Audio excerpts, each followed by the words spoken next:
시설 종사자 다문화 이해교육, 다문화 가족생활교육 실제. 여러분 안녕하세요. 오늘은 다문화 가족 생활교육 실제에 대해서 배우도록 하겠습니다. 여러분이 달성할 학습 목표를 좀 더 자세히 살펴보도록 합시다. 이번 학습을 통해 여러분은 다문화 가족 해체와 갈등 배경을 설명할 수 있고 다문화 가족 문제 개입 기술을 습득할 수 있게 될 것입니다.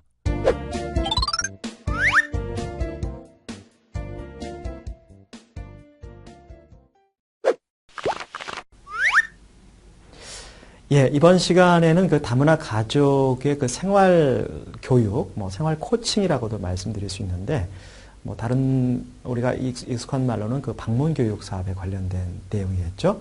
이 대해서 한번 같이 살펴보도록 하겠습니다. 이 방문 교육 사업에 관련된 것은 이제 그 다문화 가족 지원법에 근거를 하고 있죠.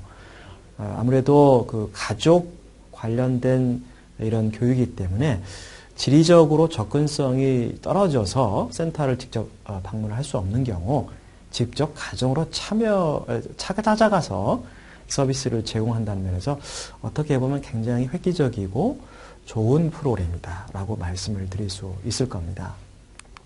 그 사업의 그 교육의 내용을 보면 1차적으로는 결혼 이민자들을 대상으로 그 이제 방문 지도 교육사가 가서 그 한국어 교육을 하는데 한국어 교육이 1단계부터 4단계까지 기초적인 내용부터 해가지고 방문 교육을 하게 되는 것이 주요한 사업적 내용 중에 하나이지요. 두 번째로 이제 그 부모 교육도 하게 되는데 어떻게 보면 결혼 이민자들이 한국 생활을 하면서 부모로서 어떤 역할을 해야 하는지 한국 문화에 기반한 부모의 역할 관련돼서 자녀 양육에 필요한 것들을 지원하기도 하고 또 생활하는 가정에서 어려움이 있는 것들이 생기면 가족 상담이나 정서적인 지원, 정서적인 지원이라는 게 힘들고 어려울 때 위로해주고 격려해주는 것들을 포함해서 이런 것도 하게 되고 또 한국 생활을 하는데 문화적으로 익숙하지 않거나 잘 알지 못하는 것들을 서투른 것들을 정보를 제공해서 할 수 있도록 이런 그 교육 사업도 진행하고요. 또 이제 자녀 양육을 하면서 자녀들에게 아무래도 언어적인 한계 때문에 직접적인 지도가 어려운 경우가 있지요. 그럴 때 이제 방문 지도 교육사가 이제 인지 영역에 학습 자녀들이 학교 학습에 관련된 것들 또 그 정서적으로 인지적으로 아동들이 잘 성숙할 수 있도록 또 사회적인 영역에 지도도 하게 되고 문화적인 영역이나 또 시민 사회에 관련된 교육들도 담당하는 것이 이 방문 교육 사업의 내용이라고 말씀드릴 수 있습니다.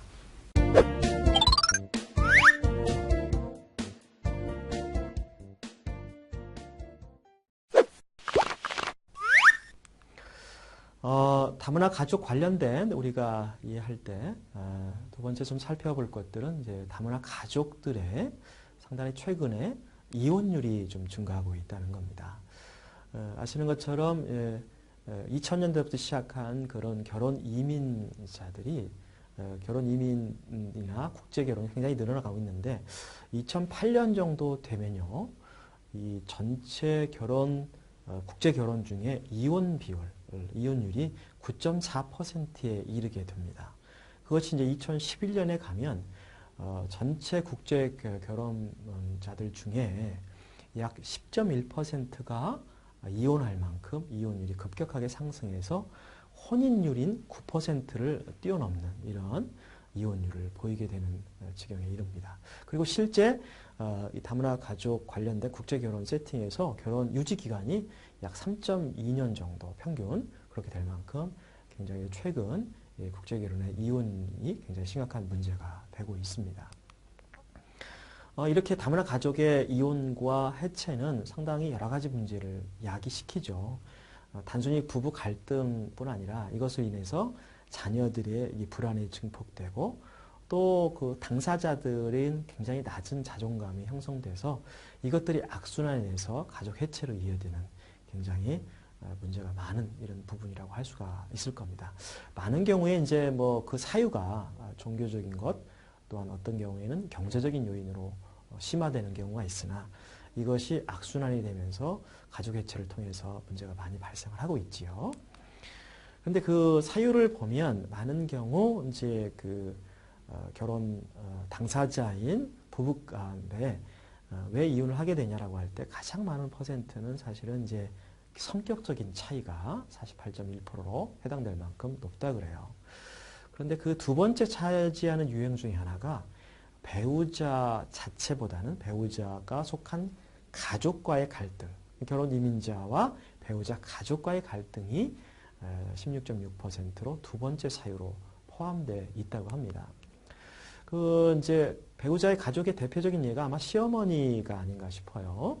그런 경우 이제 시어머니들도 결혼 이민자 며느리를 맞이했을 때 스트레스 사유를 보면 말이 잘 통하지 않는다. 뭐 한국 음식을 잘 만들지 못한다. 자녀 양육과 교육을 잘 시키지 못한다. 이런 이유들로 인해서 결혼 이민자 여성이 갖고 있는 스트레스와 더불어 시어머니의 스트레스도 상당히 높아져서 이것들이 부딪혔을 때 또 가족의 다문화 가족의 그 해체 사유가 되는 이런 것이라고 볼 수가 있겠지요.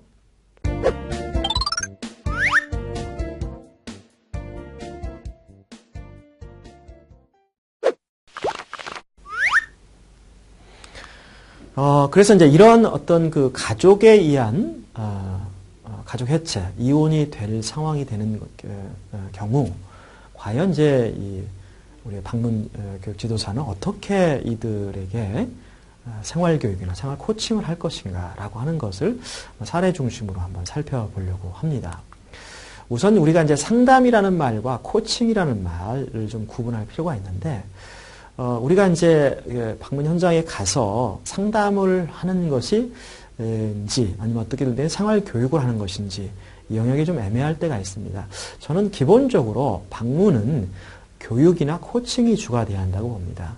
어떻게 보면 상담은 내담자를 문제가 있다고 전제하고 그 문제를 해결해가는 그런 과정이라고 보면, 코칭이나 교육은 오히려 그 내담자나 교육 대상자가 문제가 있기보다는 자신의 일을 잘 해가는데 몇 가지 것들을 잘 모르기 때문에 일종의 그 넛지라고 하죠. 살짝 거들거나 몇 가지 조언들을 통해서 자신의 일을 잘 할 수 있도록 해주는 것. 그것이 저는 상담과 교육 내지 코칭의 차이가 아닌가라는 생각을 해보는데, 이 방문 지도 현장에서는 저는 주로는 상담보다는 이 생활 코칭이나 교육이 돼야 한다고 여겨지고 그렇게 생각을 합니다.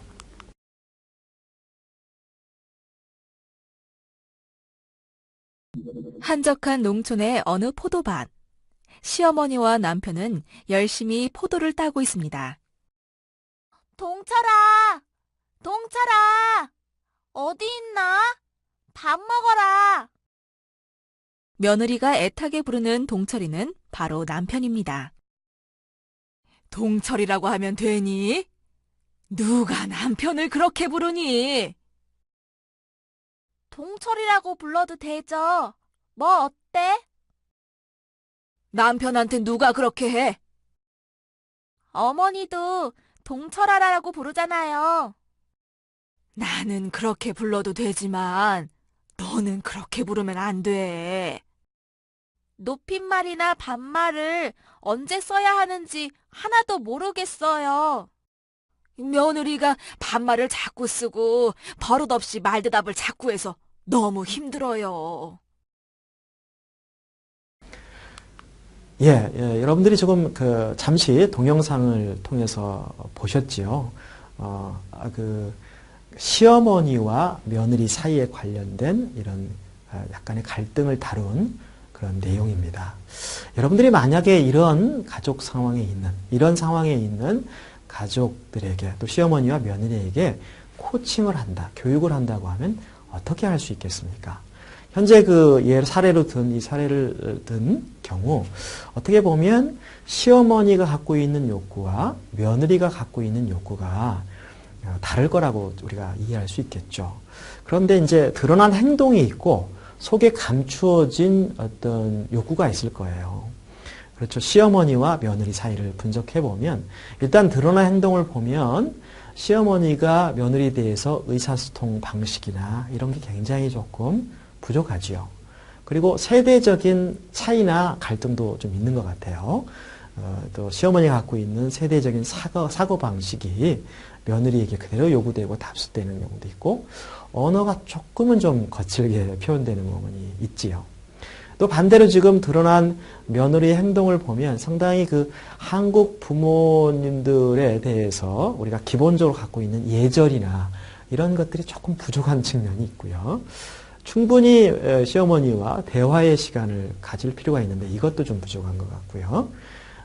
또 이제 어떻게 보면 적절한 부모 이제 어떻게 해야 할지, 시어머니가 어떻게 해야 할지에 대한 충분한 교육을 받지 못해서 그런 모습을 보이는 측면도 없지 않아 있는 것 같습니다. 아마 이것이 드러나는 행동이고 숨어져 있는 것들은 또 다른 걸 것 같아요. 그 겉으로 드러난 것과 이제 우리가 그 방문 지도 현장에서 코칭을 할 때 항상 내담자가 호소하는 겉으로 드러나는 행동이나 이런 말들을 우리가 주목해야겠지만 그것 이면에 숨어져 있는 여기 빙산 분석이라고 해서 오히려 빙산을의 일각으로 드러나는 부분보다는 그 밑에 숨겨져 있는 역동이 더 크잖아요.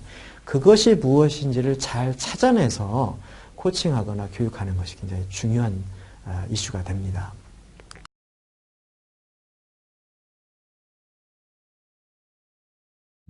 시집 오기 전 며느리는 고향에서 바나나를 수확하는 일을 했었대요.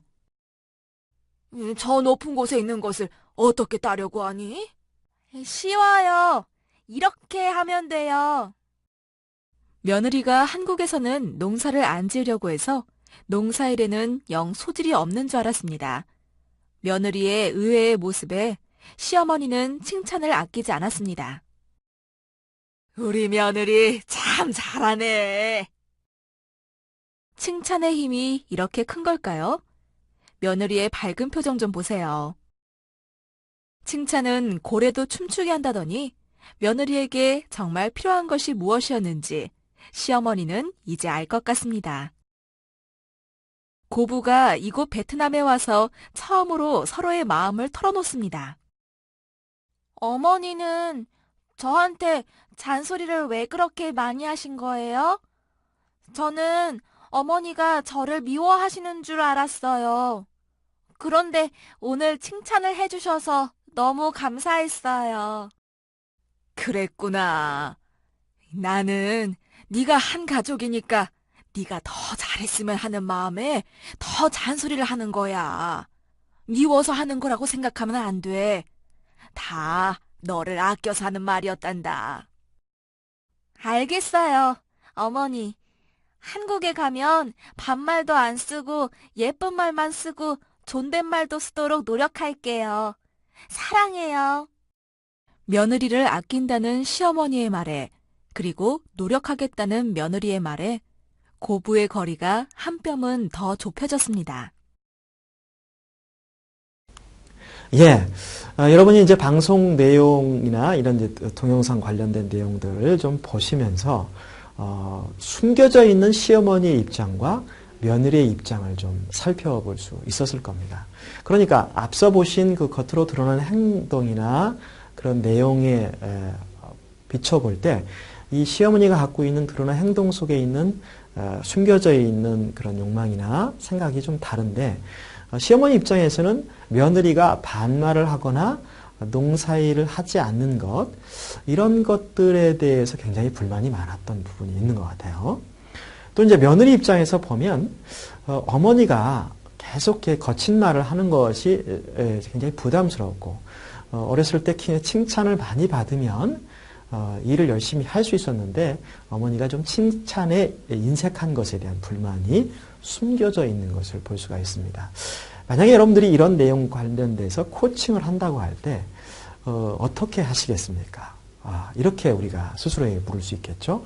가능하면 며느리가 자라온 환경, 어떻게 자라왔는지 며느리 이야기를 좀 충분히 들어서 그 며느리의 입장을 좀 시어머니에게 잘 전달할 필요도 있겠고요. 또 이제 며느리도 어머니가 칭찬을 하지 않는 것이 아니라 그 숨겨진 의도가 무엇인지 왜 그런지를 충분히 좀 설명해 주는 그런 과정적인 징검다리 역할이 우리가 코칭 과정에서 필요하지 않겠나라는 생각을 해보게 됩니다. 그래서 이제 항상 이 생활 지도 교육 현장에서는 대상자인 결혼 이민자 한 사람에게만 상담을 하거나 한 사람하고에게만 이 교육이 필요한 것이 아니라 항상 가족 상대자, 상대방 대상자를 같이 교육시킬 필요가 있고요. 가능하면 상대방이 갖고 있는 그러나 행동보다는 속에 있는 숨겨져 있는 생각들이 잘 전달되고 그 입장들이 전달될수록 잘 유도해 볼 필요가 있고요. 왜 이런 갈등이 초래됐는지 그 숨겨져 있는 마음에 대해서 그 적절한 방식으로 통로 역할을 해주는 것도 필요하고요. 우리 항상 이 갈등의 요소가 의사소통의 문제인데 의사소통에서 가장 중요한 것은 메시지와 전달 방식입니다. 그래서 이제 양 당사자에게 특히 시어머니와 며느리 사이에서 의사소통의 내용의 메시지는 그렇게 명확한 것 같습니다. 며느리가 해주기를 바라는 것, 시어머니가 해주기를 바라는 메시지는 중요한데 이 시어머니와 며느리가 실패하고 있는 것은 그 전달 방식에 문제가 있거든요. 그래서 코칭 현장에서는 항상 메시지와 전달 방식을 좀 구분해서 그것을 지도하거나 코칭할 필요가 있습니다. 그래서 내용은 명확하게 하되 그 전달에 있어서도 상대방이 수용 가능한 방식으로 하고 있는지 그것이 안 될 때 그 부분에 대해서 우리가 넌지시 가르치거나 코칭해주면 원활한 의사소통을 할 수 있는 방식이 아닌가 이런 생각을 해보고 반드시 대상자, 그러니까 직접적인 결혼 이민 대상자인 분뿐 아니라 다른 가족들과 함께 개입하는 이런 전략 이것이 가장 성공적인 생활 코칭이나 교육의 방법이 될 거라고 이렇게 말씀드릴 수 있겠습니다.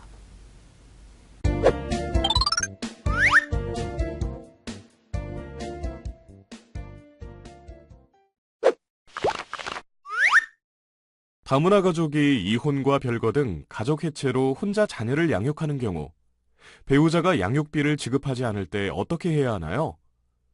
한부모 가정이 되면 이용할 수 있는 제도의 대표적 사례로 2015년 3월부터 정부는 이혼 양육비를 대신 받아주는 양육비 이행 확보 및 지원에 관한 법률을 시행하고 있습니다. 그 내용을 잠깐 동영상을 통해 확인해 보겠습니다. 안녕하십니까. 9시 뉴스 김지연입니다.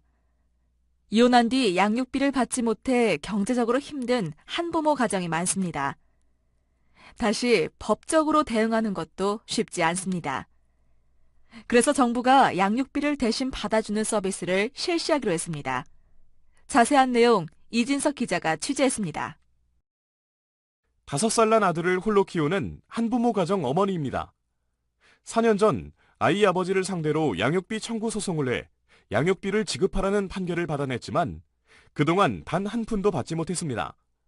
그러나 홀로 생계를 꾸리느라 판결 이후 법원에 양육비 지급 이행을 신청하는 일도 여의치 않았습니다. 한부모 가정 어머니의 이야기를 직접 들어보았습니다. 직장을 하루 빠지면 하루 일당이 없어져요. 그런데 빠질 수밖에 없어요. 서류도 떼야 되고 왔다 갔다 해야 하니까.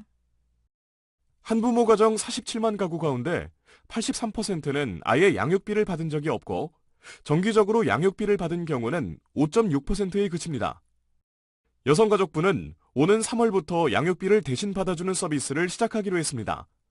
양육비 이행관리원을 두고 법률구조기관을 활용해 이행명령 신청이나 소송을 대신해주고 채권 추심 같은 방법도 쓰기로 했습니다. 또한 여성가족부는 올해 편성된 67억 원의 예산으로 한부모 가정 2만 가구 정도를 지원할 계획이라고 밝힌 바 있습니다. 이번 서비스를 토대로 한부모 가정들이 양육비를 받지 못해 경제적으로 힘들어지는 일은 없어지길 기대해봅니다. 이상 9시 뉴스 김지연이었습니다. 부부가 이혼 등으로 가족이 해체되는 경우 자녀 양육비 문제가 가장 심각합니다. 이 때문에 양육비를 부담하도록 하는데 제대로 양육비 지급을 지키지 않아서 자녀 양육을 담당하는 한부모 입장에서는 힘든 경우가 많이 있습니다. 이것은 다문화 가족도 예외는 아닙니다. 이 때문에 2015년 3월 25일부터 양육비 이행 확보 및 지원에 관한 법률이 시행되기에 이르렀습니다.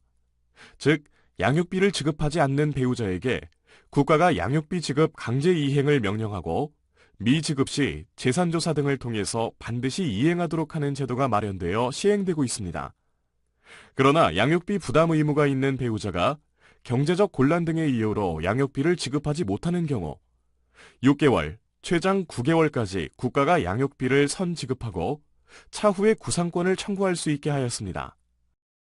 이러한 서비스는 여성가족부 한국건강가정진흥원 내에 양육비 이행관리원이 설치되어 서비스를 제공하고 있습니다. 혹시 방문교육 현장에서 이혼 등으로 한부모로 자녀를 양육하고 있는 다문화 가족이 있다면 이러한 서비스를 받을 수 있도록 여러분들께서 안내해 주시면 좋을 것입니다. 화면의 버튼을 클릭하여 양육비 이행 관리 제도에 대해 자세히 알아보세요.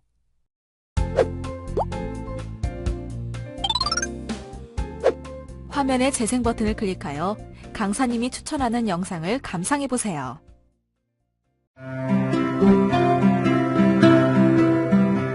네, 저 같은 경우는 성격 검사와 대화 기술, 코칭 심리를 주로 활용합니다. 성격 검사를 통해서 자신을 이해하고 상대방을 이해할 수 있도록 돕습니다. 그리고 코칭 심리를 활용하여 코칭 심리 프로세스에 의해서 목표 달성할 수 있도록 제가 파트너가 되어줍니다. 다문화 가족 생활 교육의 실제 중요 학습 정리 내용을 확인 후 숙지하시기 바랍니다.